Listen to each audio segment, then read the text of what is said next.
I like to welcome Dr. Chopra. He is a chairman for this World Congress of Preventive Cardiology and Imaging. He is also the chief cardiologist of Mulchan Hospital. And I would like him to throw some light on what we call as a preventive cardiology or a wellness clinic. And Dr. Chopra, I just want you to ask a question. How that in wellness clinic and this preventive clinic, EECP will play a role? Can you please explain it to them? सबसे बड़ी बात तो ये है कि इसके जानकारी हम सबको होना चाहिए कि भारत में हृदय रोग की क्षमता 10 गुना ज़्यादा बढ़ गई है। इतनी सोफिस्टिकेशन इन टेक्नोलॉजी है, एंजियोप्लास्टी है, बाईपास सर्जरी है और अच्छी दवाइयाँ हैं, उसके बावजूद भी भारतवर्ष में incidence of heart disease has risen. जो 1% था 2001 में, 3% था 2003 में और 14% है 2014 में, 2012 में। तो धीरे धीरे इतनी सोफिस्टिकेशन टेक्नोलॉजी है, उसके बावजूद भी भारत के अंदर हार्ट की बीमारियों की क्षमता 10 गुना बढ़ गई है।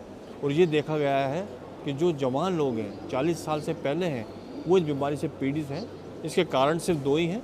नंबर 1 जेनेटिक प्रीडिस्पोजिशन, नंबर 2 हमारा जो रहने सहने का तरीका है, खान पीन का तरीका, हमारी जो सोच है, lack of exercise, tobacco consumption, excessive alcohol, stress, ये सब फैक्टर हैं। इन सबको देखते हुए हमारी कॉन्फ्रेंस में एक प्रेजेंटेशन हुआ कि हमें सोचना चाहिए heart illness to heart wellness. और ये भी कहा गया कि हर स्कूल में, हर कॉलेज में, हर कॉरपोरेट में किसी प्रकार का हेल्दी हार्ट इनिशिएटिव लेना चाहिए, हेल्दी हार्ट इनिशिएटिव के प्रोजेक्ट होना चाहिए। तो इससे एक कंक्लूजन यह आया, निर्णय इस पे पहुँचे हम कि हार्ट वेलनेस क्लिनिक होना चाहिए। हार्ट वेलनेस क्लिनिक के 3 इंपॉर्टेंट कंपोनेंट हैं। Number 1 evaluation of the patient, कि पेशेंट को कैसे एवेल्यूएट किया जाए, उसको समझाया जाए। दूसरा कंपोनेंट ये है उसको लाइफस्टाइल के बारे में बताया जाए कि क्या खाना है, क्या नहीं खाना है, कितनी एक्सरसाइज करनी है, कितनी एक्सरसाइज नहीं करनी, और तंबाकू नहीं पीना है, तंबाकू नहीं खाना है, अल्कोहल नहीं लेना है, और डाइट के बारे में अच्छी जानकारी होना चाहिए। इसके अलावा क्या दवाइयाँ लेना है, कब तक लेनी है, इसके बारे में पूरी जानकारी, और कैसे इसको इवेल्यूएट करना चाहिए, उसको थॉरली इन्वेस्टिगेट करना चाहिए। अगर मालूम पड़े कि किसी पेशेंट को कोई कोरोनरी आर्टरी डिजीज़ है या एंजाइना है या उसको हार्ट अटैक हुआ है या उसको हार्ट फेलियर है, तो उसके लिए न्यू टेक्नोलॉजी है रिलेटिवली, इसका नाम है EECP। ये एक बहुत ही अच्छी टेक्नोलॉजी है।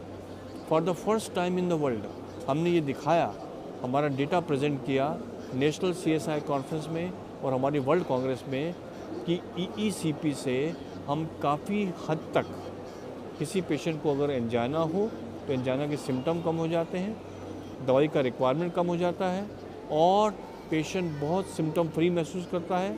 और ये पाया गया है कि जिन पेशेंट को हम 35 साइकिल्स, 1 साइकिल रोज़, 5 साइकिल्स इन ए वीक और 35 साइकिल्स इन 7 वीक्स अगर दें तो हम काफ़ी हद तक कोरोनरी आर्टरी डिजीज़ को प्रिवेंट कर सकते हैं, रिग्रेस कर सकते हैं और रिवर्स कर सकते हैं। और ये देखा गया है कि बड़े बड़े बायोकेमिकल पैरामीटर्स, जिससे हम कहते हैं vascular growth factor, fibroblast growth factor, hepatocyte growth factor, ये सारे रिड्यूस हो जाते हैं। हाई सेंसिटिविटी CRP भी कम हो जाता है, ECG नॉर्मल हो जाता है। और ये देखा गया है एंजियोग्राफिकली कि जो नेचुरल कोलेटरल्स हैं उसकी मात्रा बढ़ जाती है, जिसे हम अपनी लैंग्वेज में कहते हैं एंजियोजेनेसिस। तो एंजियोजेनेसिस काफ़ी हद तक बढ़ जाता है EECP से। तो EECP के एडवांटेज बहुत हैं। हमने अपनी स्टडी में ये पब्लिश किया है 3D एको से कि अगर किसी पेशेंट को EECP किया जाए तो उसकी जो हार्ट की स्टिफनेस है वो कम हो जाती है, हार्ट के जो वैल्व है जिसमें खून का दौरा कम है, हार्ट का जो मसल का जो दौरा कम है खून का, वो सब रिवर्स हो जाते हैं। और ये बहुत पावरफुल टेक्नोलॉजी है। अब आप पूछें कि इसका सक्सेस रेट क्या है? EECP का जो सक्सेस रेट है 95 to 98%, चाहे वो सिंगल वेसल डिजीज़ हो, डबल वेसल डिजीज़ हो, 3 वेसल डिजीज़ हो, after angioplasty, after bypass surgery, in patient with heart failure, microvascular coronary artery disease and diastolic heart failure. So there is a huge potential. This is a technology which is going to stay and it is going to be very very progressive. Bharatvarsh में हर patient की angioplasty, stent कराना, bypass कराना बार बार नामुमकिन है। कुछ लोग कहते हैं कि EECP is an option for no option. वो एक कंपोनेंट है। इसके अलावा बहुत अदर कंपोनेंट हैं। ये मेटाबॉलिक सिंड्रोम में, डायबिटीज़ में, इंडिया में सबसे ज़्यादा डायबिटीज़ है, सबसे ज़्यादा हाई कोलेस्ट्रॉल है, सबसे ज़्यादा हाई ब्लड प्रेशर है। इन सब बीमारियों से हार्ट की स्टिफनेस बढ़ जाती है। तो जहाँ भी खून का दौरा कम होता है, चाहे वो हार्ट हो, चाहे ब्रेन हो, जो एमर्जिंग इंडिकेशन है वो स्ट्रोक में है। पेशेंट माइक्रोमस्कुलर इन्फार्क्ट हो या TIA हो जाए या पार्शियल पैरालिसिस हो जाए, उसमें इसका बड़ा रोल है। मेरी पूरी सीरीज़ है जो कि पैरालिसिस के अंदर है, उसमें हमने डॉक्यूमेंट किया है कि पैरालिसिस में इसके बहुत फ़ायदे हैं। और एक हमारा पेशेंट था जिसे मिजेंट्रिक एंजाना था, जिसे हम कहते हैं एब्डोमिनल एंजाना। उस पेशेंट के लिए हमने उसकी मिजेंट्रिक एंजियोग्राफी कराई और उसमें डॉक्यूमेंट किया कि उसकी सीलियक आर्टरी में एक प्लाक था। वो खाना खाता था, खाना खाने के बाद उसको सख्त दर्द होता पेट के अंदर। सारी जांच कर ली, सब नेगेटिव, लेकिन एंजियोग्राफी से मालूम पड़ा कि एक प्लाक सीलियक आर्टरी में था। ट्रीटमेंट क्या क्या, हाई डोज स्टेटिन दिया उसको हमने, एस्पिरिन दिया, बीटा ब्लॉकर दिए, कैल्शियम चैनल ब्लॉकर दिए, लेकिन जब ECP पे उसको रखा, पेशेंट इज़ कम्प्लीटली रिकवर्ड। ऐसे कई पेशेंट हैं जो हमने ट्रीट किए हैं लुडविग्स एंजाना के, पेरिफेरल वैस्कुलर डिजीज़ में। तो उसके इंडिकेशन बहुत हैं। हार्ट तो है ही, उसमें तो कोई शंका ही नहीं है, लेकिन हार्ट के अलावा वो भी इंडिकेशन है। और अभी रिसेंटली एक डेटा पब्लिश होने वाला है सैन डिएगो से, जो मल्टी सेंट्रल ट्रायल है in the stroke and in the emerging strokes. तो ECP का पोटेंशियल बहुत ज़्यादा है। हम चाहते हैं कि ये टेक्नोलॉजी यहाँ सस्ती हो, इस टेक्नोलॉजी के ऊपर गवर्नमेंट ध्यान दे और हर एक वेलनेस सेंटर में, हर हॉस्पिटल में ECP होना चाहिए और इंस्टीट्यूट ऑफ प्रिवेंटिव कार्डियोलॉजी बनना चाहिए, जहाँ पर कि ECP को अच्छे तरीके से प्रमोट किया जाए, इसे मिसयूज़ ना किया जाए। कई लोग मिसयूज़ भी करते हैं, कोई प्रोटोकॉल नहीं समझते हैं। इसको प्रोटोकॉल से यूज़ करना चाहिए और it has to be a preview of cardiologist. ये जनरल फिजिशियन के पास नहीं जानी चाहिए। कार्डियोलॉजिस्ट पहले एवेल्यूएट करें, पहले एको करें, TMT करें, पेशेंट के ECG करें, पूरी तरह से एवेल्यूएट करें और फिर इन पेशेंट को फॉलोअप करें। और 35 साइकिल के बाद फिर वो वेरिएबल जो होते हैं, एको वेरिएबल्स या ECG वेरिएबल्स या होल्टर वेरिएबल्स या एंजियो वेरिएबल्स, उसकी तुलना की जाए और अकॉर्डिंगली टाइट्रेट करना चाहिए। आप पूछ सकते हैं क्या इस पद्धति को बार बार यूज़ करना पड़ता है? कम से कम अगर एक बार यूज़ कर लें 35 साइकिल, तो मेरे ख्याल से दूसरी बार 3 साल बाद या 5 साल बाद। ये डिपेंड करता है पेशेंट टू पेशेंट कि कितनी बीमारी है। मल्टी वेसल डिजीज़ में जो इनऑपरेबल है, वहाँ पर भी हमने ये टेक्नोलॉजी को यूज़ किया और इससे बहुत ही फ़ायदेमंद आया। तो हमारे ख्याल से based on our data, it is a very very powerful tool to reverse, regress and prevent the progress of coronary artery disease, number 1।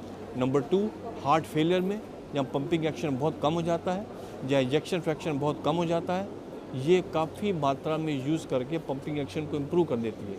अगर हार्ट की मसल स्टिफनेस कम हो जाए तो हार्ट फेलियर की मॉर्बिडिटी और मॉर्टेलिटी सब कम हो सकती हैं और इसके लिए बहुत डेटा पब्लिश हो चुका है। ये FDA ने अप्रूव कर दिया है। तो ये टेक्नोलॉजी कोई बिना एविडेंस बेस्ड नहीं है और बहुत ही पावरफुल टेक्नोलॉजी है। इसको हमको सही तरीके से यूज़ करना है और हमारी जनता के लिए भारतवर्ष में ये टेक्नोलॉजी का यूज़ बहुत ही अहम है। Thank you, Doctor. I think as a pioneer in non-invasive cardiology as well as a visionary, you have clearly said about the role of ECP which can play in India. And I just want to ask you a question. With your experience and with your experience already you published papers on ECP, what would you think the future of ECP in India and how do you think it should be implemented across India? मेरे ख्याल से future में ECP का बहुत ज़्यादा role है। जैसे कि मैंने कहा कि हर हॉस्पिटल में AHA होना चाहिए। AHA means attack heart attack unit, attack heart attack cell. उसी प्रकार हर हॉस्पिटल में एक हार्ट वेलनेस क्लिनिक होना चाहिए और ECP has to be a very very important component of heart wellness clinic. Heart wellness clinic में ये नहीं कि पेशेंट को हार्ट की प्रॉब्लम हो, एंजियोप्लास्टी हुई हो, बाईपास सर्जरी हो तो उसी के बाद ECP करना है। जिस पेशेंट को एंजाना हो, जो मोटा हो, जिसमें डायबिटीज़ हो, जिसमें हाइपरटेंशन हो और डॉक्यूमेंटेशन हो कि इसकी कोरोनरी आर्टरी डिजीज़ है, उस पेशेंट में हम पहले से ही अगर ये ECP यूज़ करें तो शायद एंजियोप्लास्टी, स्टेंट और बाईपास की ज़रूरत ना पड़े। फ्यूचर में इसका बहुत स्कोप है। मेरे ख्याल से हर सेंटर में, हर स्टेट में इंडिया में इसकी जानकारी होना चाहिए, चाहे वो मेडिकल कॉलेज हो, चाहे प्राइवेट हॉस्पिटल हो, चाहे प्राइवेट हार्ट क्लिनिक्स हो, वहाँ इसका रोल बहुत ही इम्पॉर्टेंट है। अगर आप देखें अमेरिका में या यूरोप में या चाइना में ये पद्धति बहुत ज़्यादा यूज़ होती है। भारतवर्ष में रिलेटिवली कम है क्योंकि इसकी जानकारी कम है, इसकी अवेयरनेस, एजुकेशन। मैं तो ये कहूँगा कि एक साल हमें एक कॉन्फ्रेंस होना चाहिए एक दिन के लिए, सिर्फ एंजियोजेनेसिस NEECP कि कितने लोगों को EECP किया और हार्ट के नाड़ियों की मात्रा बढ़ गई और हार्ट डिजीज़ रिवर्स या रिग्रेस हो गई। तो जितनी हम इसमें रिसर्च करेंगे, जितने प्रोटोकॉल बनाएंगे, उतनी हमें मालूम पड़ेगा कि इसके फ़ायदे कितने हैं। तो जितने सेंटर आएंगे, जितनी ट्रायल्स होंगी, जितनी मेटा एनालिसिस डेटा होगा, जितनी रेंडोमाइज कंट्रोल ट्रायल होंगी, उतनी ज़्यादा इसकी वैल्यू बढ़ेगी। Thank you, doctor. I think you vividly explained about the EECP, its potential and future in India, and we thank you very much for giving the time to explain to us about EECP.